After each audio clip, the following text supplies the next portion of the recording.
Irrigation మరియు civil supply శాఖ మాత్యులు ఉత్తమ్ కుమార్ రెడ్డి గారిని మాట్లాడవలసిందిగా కోరుతా ఉన్నాం.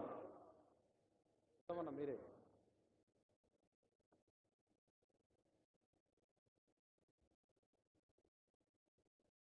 సభాధ్యక్షులు జిల్లా కాంగ్రెస్ పార్టీ అధ్యక్షులు కవంపల్లి సత్యనారాయణ గారు, గౌరవ ముఖ్యమంత్రి వర్యులు రేవంత్ రెడ్డి గారు, గౌరవ రాష్ట్ర కాంగ్రెస్ పార్టీ రథసారథి మహేష్ గౌడ్ గారు, మీ అభిమాన నాయకుడు కాబోయే ఎమ్మెల్సీ నరేందర్ రెడ్డి గారు, ప్రియ మిత్రుడు గౌరవ మంత్రివర్యులు శ్రీధర్ బాబు గారు, ప్రియ మిత్రుడు గౌరవ మంత్రివర్యులు ప్రభాకర్ గారు, గౌరవ మంత్రివర్యులు సీతక్క గారు, పెద్దలు గౌరవనీయులు కోదండరామ్ గారు, పెద్దలు గౌరవనీయులు చాడ వెంకటరెడ్డి గారు, పిఆర్టీయు నాయకులు మాజీ ఎమ్మెల్సీ మోహన్ రెడ్డి గారు, పెద్దలు గౌరవనీయులు శాసన మండలి సభ్యులు జీవన్ రెడ్డి గారు, గౌరవ శాసన సభ్యులు, గౌరవ శాసన మండలి సభ్యులు, వేదిక మీద పెద్దలందరికీ, మరి ఈ పట్టభద్రుల ఎమ్మెల్సీ ఎన్నికల సందర్భంగా ఈ సభకు విచ్చేసిన అక్కలు, చెల్లెళ్ళు, అన్నలు, తమ్ముళ్ళు అందరికీ నమస్కారం. మిత్రులారా, ఈ ప్రతిష్టాత్మక ఎన్నికలో విద్యావేత్త, మేధావి, మరి ఎన్నో దశాబ్దాలుగా విద్యారంగంలో ఎంతో సేవ చేసిన మీ అందరికీ ఎంతో చిరపరిచితుడు నరేందర్ రెడ్డి గారిని గెలిపించవలసిందిగా విజ్ఞప్తి చేయడానికి స్వయాన ముఖ్యమంత్రి రేవంత్ రెడ్డి గారు మీ పట్టణానికి రావడం జరిగింది. నేను 2-3 నిమిషాలు గ్రాడ్యుయేట్ ఎమ్మెల్సీ ఓటర్లకి నా వ్యక్తిగత విజ్ఞప్తి, పార్టీ పరంగా విజ్ఞప్తి చేయబోతున్నాను. గ్రాడ్యుయేట్ అయ్యుండి నిరుద్యోగులకి, అన్ఎంప్లాయిడ్కి ఈ 14-15 నెలల్లో రేవంత్ రెడ్డి గారి కాంగ్రెస్ సర్కార్లో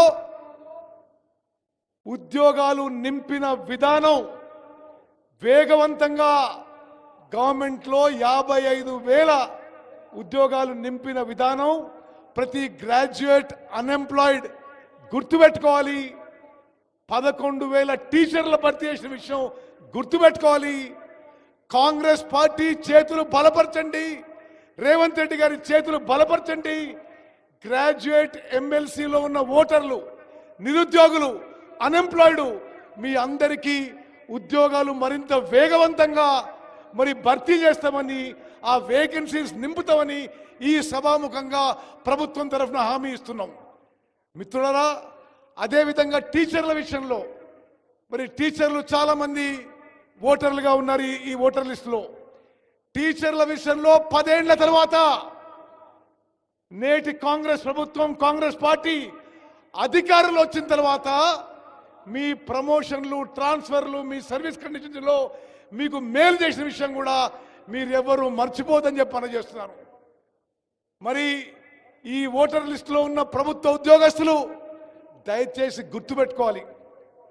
గత ప్రభుత్వంలో ఏ 10వ తారీఖో 15వ తారీఖో నెల చివరికి వచ్చే మీ జీతాలని ముఖ్యమంత్రి రేవంత్ రెడ్డి గారు అధికారులు వచ్చిన తర్వాత ముఖ్యమంత్రి గారు, ఉప ముఖ్యమంత్రి గారు గవర్నమెంట్ ఎంప్లాయీస్ అందరికీ 1వ తారీఖు జీతం ఇస్తూ, అదేవిధంగా మీ సర్వీస్ కండిషన్స్లో, మీ ప్రమోషన్స్లో, మీ ట్రాన్స్ఫర్లో క్రమ పద్ధతిలో చేసిన విషయం కూడా మీ అందరికీ ఒకసారి గుర్తు చేస్తున్నాం. అక్కలు, చెల్లెళ్ళు, అన్నళ్ళు, తమ్ముళ్ళు మీ అందరికీ సవినయ విజ్ఞప్తి. ఉత్తర తెలంగాణలో ఉమ్మడి 4 జిల్లాల్లో జరుగుతున్న ఈ గ్రాడ్యుయేట్ ఎమ్మెల్సీ ఎన్నికల్లో మరి మిత్రుడు, విద్యావేత్త నరేందర్ రెడ్డి గారిని బలపరచండి, కాంగ్రెస్ పార్టీని బలపరచండి. తప్పనిసరిగా ఈ ఉమ్మడి 4 జిల్లాల్లో మరి మా ప్రభుత్వం అన్ని విధాలుగా గ్రాడ్యుయేట్ ఎమ్మెల్సీ ఓటర్లకి, గ్రాడ్యుయేట్ అన్ఎంప్లాయిడ్కి అన్ని విధాలుగా మేలు చేస్తాం మా ప్రభుత్వం అని చెప్పి సభాముఖంగా హామీ ఇస్తూ, అదేవిధంగా ఉత్తర తెలంగాణలో ఉన్న అభివృద్ధి కార్యక్రమాలు కూడా గతంలో ఎన్నడూ లేని విధంగా అత్యంత వేగవంతంగా నడుస్తున్న విషయం కూడా మీరు గమనించాలి. కాంగ్రెస్ పార్టీని బలపరచండి, ఈ ప్రభుత్వానికి మద్దతు పలకండి, ఉత్తర తెలంగాణని మరింత వేగవంతంగా అభివృద్ధి చేస్తామని చెప్పి కూడా మీకు మాటిస్తున్నాం. అదేవిధంగా వేదిక మీద ఉన్న శాసనసభ్యులు, శాసన మండలి సభ్యులు, కాంగ్రెస్ పార్టీ నాయకులకు కూడా విజ్ఞప్తి. ఈరోజు 24వ తారీఖు, 27వ తారీఖు ఉదయం పోలింగు. దయచేసి వచ్చే 48 గంటలు, 72 గంటలు మరి పూర్తిగా కష్టపడి పనిచేయండి. మరి ప్రతి ఓటరింటికి మరోసారి మీరు పోయి విజ్ఞప్తి చేయాలి. 27వ తారీఖున ప్రతి ఓటర్ని పోలింగ్ బూత్ తీసుకురావాలి. ఈ 2-3 రోజులు పూర్తిగా మరి ఈ ఎలక్షన్ మీద మన అభ్యర్థి గెలిచే విధంగా మీరందరూ కష్టపడి పనిచేయాలని చెప్పి